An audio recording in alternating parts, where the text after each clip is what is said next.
Welcome to Game Talk Live. I'm Paul. Hello. Who are you? I'm Paul. He's not. He's Todd. There's an explosion. Game Talk Live. Let's get it going. This is exciting. Sunset Overdrive, a title that got a lot of touches last week. Insomniac Games' latest title. Yep. It's an exclusive to Microsoft Xbox One. Oh, smart move, Xbox. They said why. You guys saw this probably last week if you tuned in to our show or if you're perusing the internet, what have you. Bottom line here is a lot of people are assuming that Insomniac made this an Xbox or Microsoft exclusive because Microsoft dumped a truck full of money into their house. Todd, tell me why that's not entirely correct. No, it's not. I mean, that creates a very negative image for Insomniac. They don't want to do that. The reality is they just want to keep control of the stuff that they own. They want to keep their IP their own. And so that was something Microsoft said, yeah, you can keep control of your game, you can own your game. We just want it exclusively on our console. I think that all sounds well and good. My genuine question is this really something where they don't want to say, hey, they offered us a lot of money? No. Or is there a genuine concern here that your IP could be jeopardized by going on different platforms? I personally just don't know. Well, maybe it just shows that Microsoft is interested more in trying to get exclusive content for their consoles than they are for controlling the IP. Watch Dogs is on like 5 different things, and Ubisoft still owns that. So like, what is being exclusive? How does that help Insomniac at all keep? Well, assuming that it avoids the risk of it not being, assuming that their IP could have been lost by going to another platform, which I don't believe. Did he just, the Skyper just lick my hand? Did he? Next story here, and this is a rumor. We cover rumors on this show because we're extremely professional. Yes. Red Dead coming to the PC. Todd, this game's like 4 years old. It is 4 years old. Quality game. Yes. Some people said it was overrated. Some people said it was Game of the Year. I believe this is when a lot of people thought that the Windows system would be able to play Xbox 360 games. That's where I think this comes from. Well, but we've been hearing about the port since 2013, and obviously when it came out. You can play 360 games on your PC. Rockstar has a history of delaying PC games. GTA 4 was like 217 days. If you really want to play the game, get a console. No. I understand PCs have some advantages. I understand that. Trust me. Well, the point is, if you want to play this, get a console. It's not that hard. Todd, go ahead. I'm just going to say, I'll believe this story when I can actually see it and buy it. I don't believe this is real, though. I think this is a mistake, a hoax, someone trolling something. What would Call of Duty look like as an indie game? Wait, this is a story? This is a story. I'm sorry, what? Yeah, The Guardian reached out and said, hey, if you were to make Call of Duty, what would you make it look like? Call of Duty human rights activist. Yes. Would that be one? What's this right here?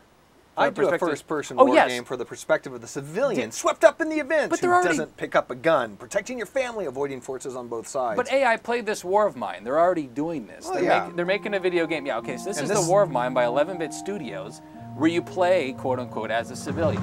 They're already doing this.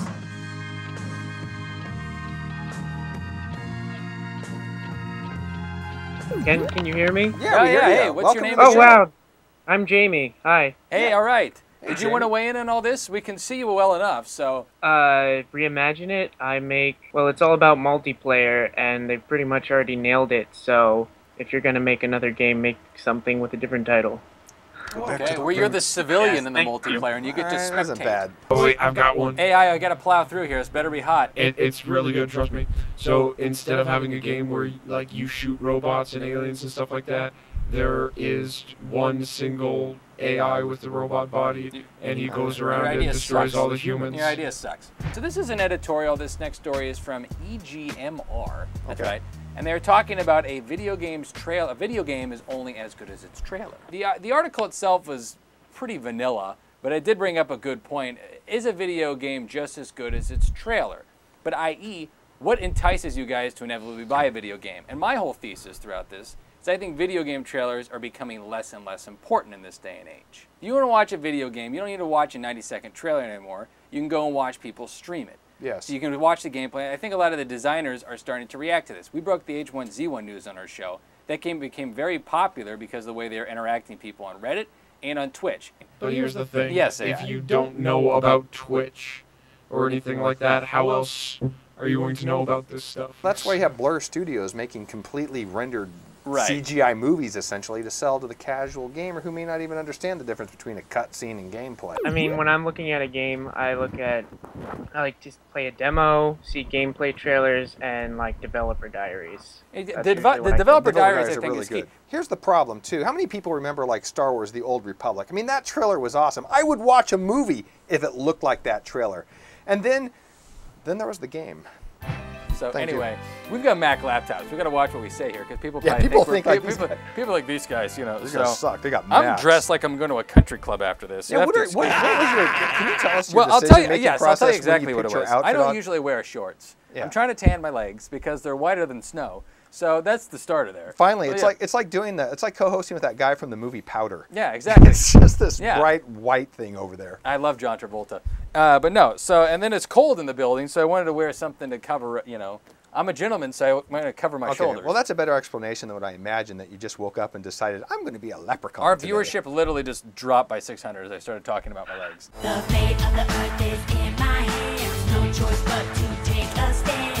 I don't care if I'm wrong or right. All I do is stand and fight. That's awesome.